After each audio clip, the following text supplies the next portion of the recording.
Hi everyone, hello दोस्तों, आप सभी को हैप्पी दिवाली। दोस्तों, दीपावली नज़दीक है और दीपावली के उपलक्ष्य में आप लोगों को एक विशेष वीडियो लेकर आया हूं, जिसे आप लोगों के लिए लाभकारी साबित हो सकता है। तो दोस्तों, इस वीडियो को पूरा देखें और अंत तक देखें, तभी आपको समझ में आएगा। इस वीडियो में मैंने 5 क्वेश्चंस ऐसे लाए हैं, चुन के लाए हैं, इम्पोर्टेंट क्वेश्चंस है, जिसे आप देखकर, आप इसे जानकर आप अपना परीक्षा में अच्छे अंक ला सकते हैं। और ये क्वेश्चंस आपकी परीक्षा में संभावित आने वाले अंक क्वेश्चंस हो सकते हैं। ठीक है दोस्तों, तो अगर हमारे चैनल में अभी भी आप नए हैं तो हमारे चैनल को सब्सक्राइब कर लें, बेल आइकन को प्रेस कर दें, ताकि आपको नए वीडियो का नोटिफिकेशन मिलता रहे। ठीक है दोस्तों, तो शुरू करते हैं वीडियो। तो पहला क्वेश्चन है दोस्तों, 64 का वर्गमूल, 64 का वर्गमूल और घनमूल क्या होगा।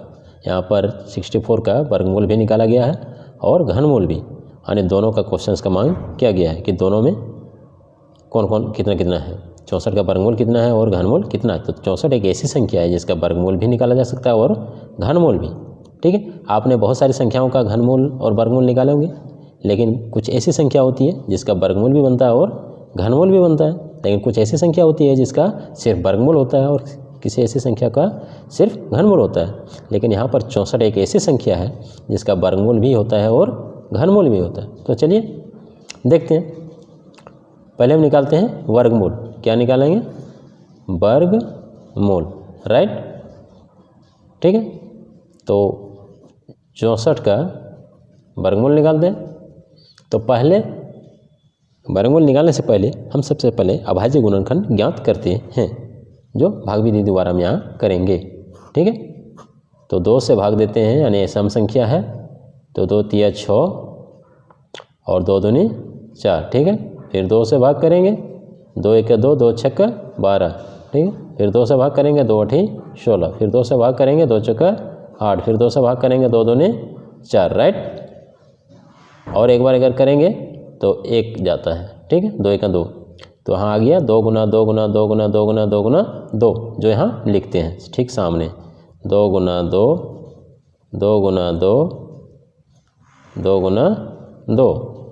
ठीक है, यानी यहाँ अंडरलाइन लगाते हैं, क्योंकि वर्गमूल निकालने में हमें अंडरलाइन लगाना पड़ता है 2 का।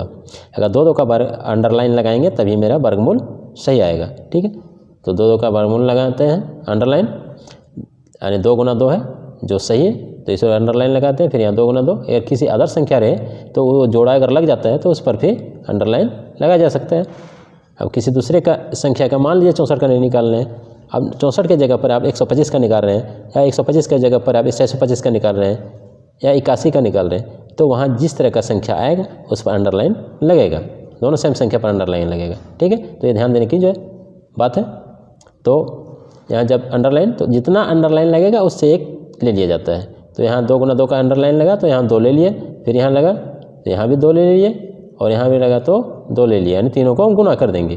जब तीनों को गुना करेंगे तो 2 को 2 से गुना करेंगे, 2 दूनी 4 और 2 को गुना करेंगे तो 8 होता है। ठीक है, 8 क्या हो गया? 64 का वर्गमूल हो गया। 64 का वर्गमूल 8 हो गया। ठीक है, ये करेक्ट आंसर हुआ। अब देखते हैं हम घनमूल। ठीक है, 64 का घनमूल क्या होगा? घनमूल, राइट। तो जब यहाँ मेरा गुणनखंड निकल चुका है तो उसको यहाँ फिर लिखते हैं 2 गुना 2 गुना 2 गुना 2 गुना 2 गुना 2, राइट। यहाँ 3 का अंडरलाइन लगता है, घनमूल में 3 पर अंडरलाइन लगता है। 3 पर यहाँ 2 जोड़ा हुआ, यानी 3 पर लगाने से 2 जोड़ा हुआ। वर्गमूल में आपका 2 पर लगाएं तो 3 जोड़ा हो गया, लेकिन यहाँ पर आपका 2 ही जुड़ा हुआ। ठीक है, तो ठीक है, अब यहाँ फिर लिखते हैं उसी तरह। तो 3 का जोड़ा है तो इसमें 1 चुनते हैं और इसमें भी 1 चुनते हैं, यानी टोटल कितना होता है? 2 गुना 2 यानी 4, दोनों को गुना करने पर 4 आता है। ठीक है, तो 4 क्या हो गया आपका आंसर? घनमूल। 64 का घनमूल 4 हो गया। अगर देखिए, इसे हम जाँच करने के लिए टेस्ट अगर करते हैं, ठीक है, टेस्ट करते हैं, तो 4 को हम 3 बार गुना करते हैं, 4 गुना 4 गुना 4। ठीक, तो 4 को 4 से गुना करेंगे तो कितना होगा? 16 गुना 4 तो कितना होगा? 64। ठीक है, तो ये आपका जांच द्वारा सिद्ध होता है कि आपका आंसर सही है। तो आप पहला क्वेश्चन पूरी तरह से समझ गए होंगे, वर्गमूल, घनमूल। तो चलते हैं नेक्स्ट क्वेश्चंस की ओर और जानते हैं कि अगला क्वेश्चंस क्या है। दोस्तों यहाँ पर पूछा गया है क्वेश्चन संख्या 2 में 5 का घन क्या होगा। आप जान रहे हैं कि 5 का घन क्या होगा। तो आप पहले क्वेश्चन में देखें कि कोई भी संख्या को 3 बार गुणा करें तो हमारा घन प्राप्त होता है, और वही घन का अभाज्य गुणनखंड निकाल के हमें उसे 3 का जोड़ा लगा दें तो उसका घनमूल निकल जाता है। ठीक है, ये आपका साधारण और सिंपल तरीका है। ठीक है, आसान तरीका है। तो 5 का घन क्या होगा, तो आइए देखते हैं। 5 का घन बराबर लिखते हैं 5 गुना 5, ठीक है, गुना 5, राइट, इक्वल टू 5 को 5 से गुना करने पर 25 प्राप्त होता है, यानी 25 गुना फिर 5 लिखते हैं। ठीक है, फिर 25 को 5 से गुना करेंगे तो हमारा क्या आएगा, 25 को 5 से गुना करेंगे तो 125 हमारा आंसर आता है।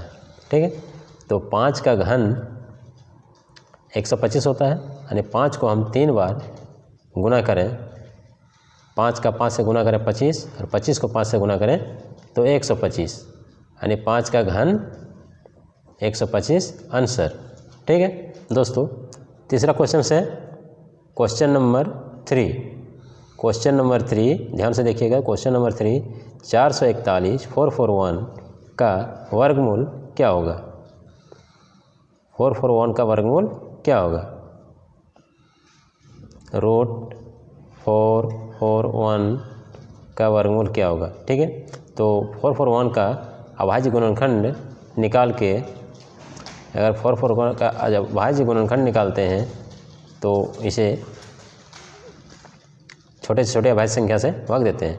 तो ये विषम संख्या है तो 2 से नहीं जाएगा, यानी 3 सबसे छोटी विषम संख्या 3 है तो 3 से हम देते हैं। 3 1 3, 4 में 3 जाएगा, 1 बार गया, यहाँ 1 बचा 14, 3 चौका 12, ठीक है, 2 बचा 21, 3 सत्ते 21, 147, राइट। अब यहाँ हम फिर 2 से नहीं जाएगा, ठीक है, तो फिर हम 3 से दे सकते हैं। 3 से देंगे तो 3 चौके 12, राइट। अब बचा यहाँ 2 और 7, 27, 3 नाम 27, ठीक है। फिर हम 3 से दे सकते हैं। अगर 3 से नहीं जाएगा तो देख लेते हैं, 3 से अगर देते हैं तो 1 19, 3 से नहीं जाता है, ठीक है। तो यहाँ 3 से नहीं जा रहा है तो अगला 5 है, 5 से तो 5 जाएगा नहीं। इसके आखिरी में अगर 5 होता है तो 5 से भाग दे सकते हैं, लेकिन 5 से नहीं जाएगा। और उससे आगे की अभाज्य संख्या जो है, विषम अभाज्य संख्या 7 है, तो 7 से हम इसे भाग दे सकते हैं, 7 लेके भाग सकते हैं। तो 7 7 49, ठीक है। तो यहाँ से भाग चला गया पूरा पूरा। अब दोनों का यहाँ लिखते हैं 3 गुना 3 गुना 7 गुना 7 इक्वल टू, अंडरलाइन लगाते हैं, ठीक है। तो 3 3 का 3 लिखते हैं और 7 7 का 7 लिखते हैं, ठीक है। तो 3 गुना 7 21, राइट। तो 441 का वर्गमूल कितना हुआ, 21। 441 का वर्गमूल 21 जो करेक्ट आंसर है, ठीक है। तो अगला क्वेश्चन चलें।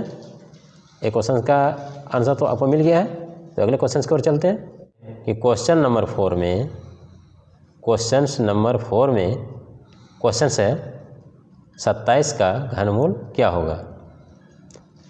आपने पहले क्वेश्चंस में घनमूल और वर्गमूल दोनों निकालने की कोशिश की है, तो आप यहाँ 27 का घनमूल क्या होगा ये तो आसानी से निकाल सकते हैं, तो साथ साथ निकालिए।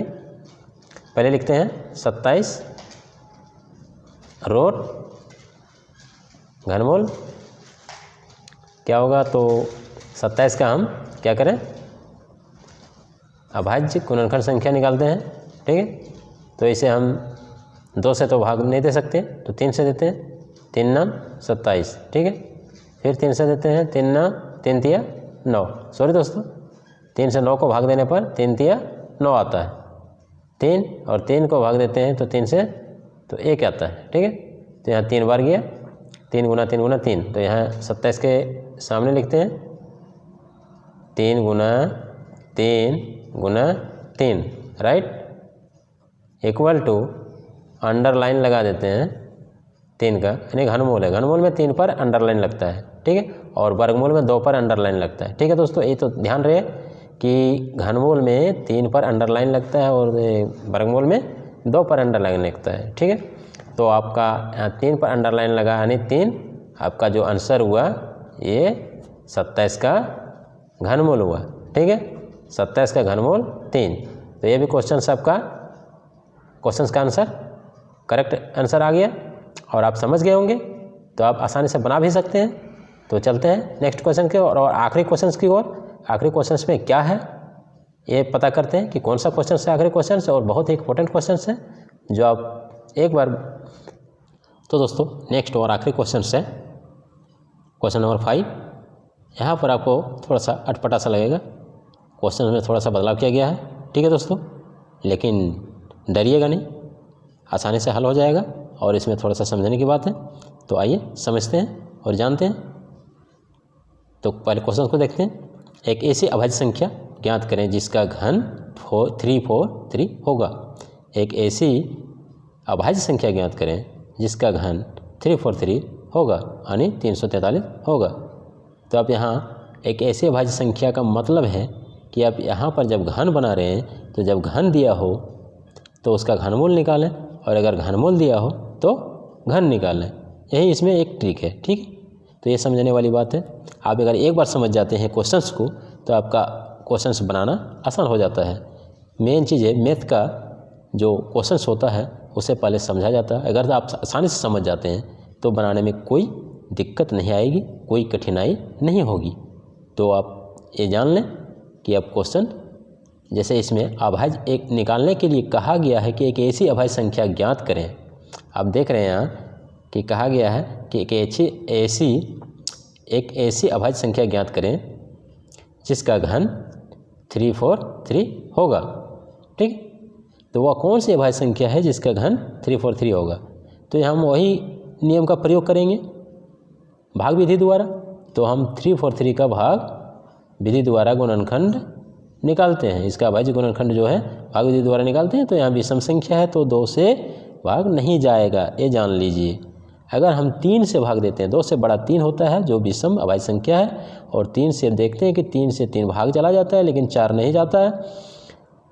4 में भी एक बार अगर जाता है तो यहाँ शेष 1 बच जाता है, और 1 शेष रहने के कारण यहाँ 3 है, यानी 13 हो जाता है जो 3 से भाग नहीं जाता है।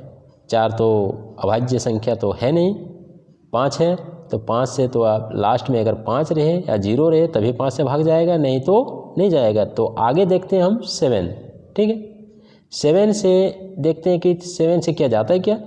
तो 7 से आप भाग देते हैं तो यहाँ 34 है, 7 से 5 से इंटू करते हैं तो 35 होता है, और अगर 4 से इंटू करते हैं तो 28 होता है।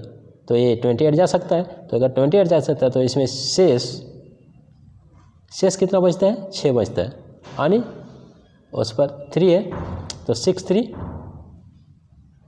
63 हो जाता है, 63 हो जाता है, ठीक। तो 7 से जा सकता है तो हम 7 से ही भाग देंगे। तो लिखते हैं 7, यहाँ आपका 7 चौक 28, ठीक है, 7 चौक 28, 4 लिखते हैं, ठीक है। तो 6 बचता है, 3 7 9 63, राइट, 49 होगा। अब हम फिर 7 से भाग दे सकते हैं। तो 7 को 7 से गुना करेंगे तो 49 होता है। अब 7 को हम फिर 7 से भाग देंगे तो 1 आता है, यानी 7 को 1 से गुना करेंगे तो 7। यहीं तक हम भाग दे सकते हैं, इससे आगे भाग नहीं दे सकते, ठीक है। तो यहाँ पर हम घन क्या लिखेंगे, 343 इक्वल टू कितना, इसका अभाज्य गुणनखंड है 7 गुना 7 गुना 7 है, ठीक है।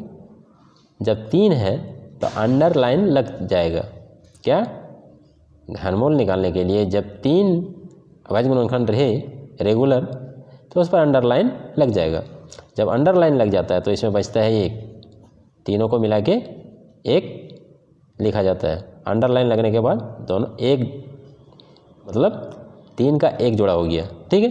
तो जब 3 का 1 जोड़ा हो जाता है तो वो घनमूल बन जाता है, ठीक। किसी भी संख्या का अगर ज़्यादा रहे तो उसका एक एक करके गुना कर दिया जाता है। जैसे इसमें 7 है, अगर फिर रहता तो फिर उसको लेके हम उसे गुना कर देते।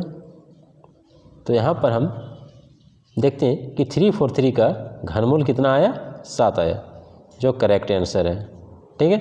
आप बना के भी देख सकते हैं। तो दोस्तों आज का अंतिम सवाल आपने समझ गए होंगे, और इस तरह का कन्फ्यूजित सवाल रहे तो आप डरिएगा नहीं, आसानी से हल कर लीजिएगा, ठीक। थोड़ा सा समझने की बात है कि क्वेश्चंस को बहुत शांत दिमाग से समझा जाता है। अगर क्वेश्चंस को आप शांत दिमाग से समझेंगे तो आपका हल ऑटोमेटिकली सही और करेक्ट आंसर लाएगा, ठीक। तो आपका आंसर अगर सही होगा तभी आपको पूरा अंक मिलेगा, नहीं तो पूरा अंक कभी नहीं मिल पाएगा, ठीक है दोस्तों। तो आप दिवाली मना रहे होंगे, दिवाली करीब है, दिवाली मनाएंगे, पटाखे फुटाएंगे। तो दोस्तों पटाखे फुटाने से थोड़ा परहेज़ कीजिएगा, क्योंकि पटाखे फुटाना, पटाखे चलाना अच्छी बात नहीं है और सावधानी बरतने की बात है। दुर्घटना घट सकती है, तो आप सावधान रहें। Take care. मिलते हैं अगले वीडियो में, तब तक के लिए नमस्कार।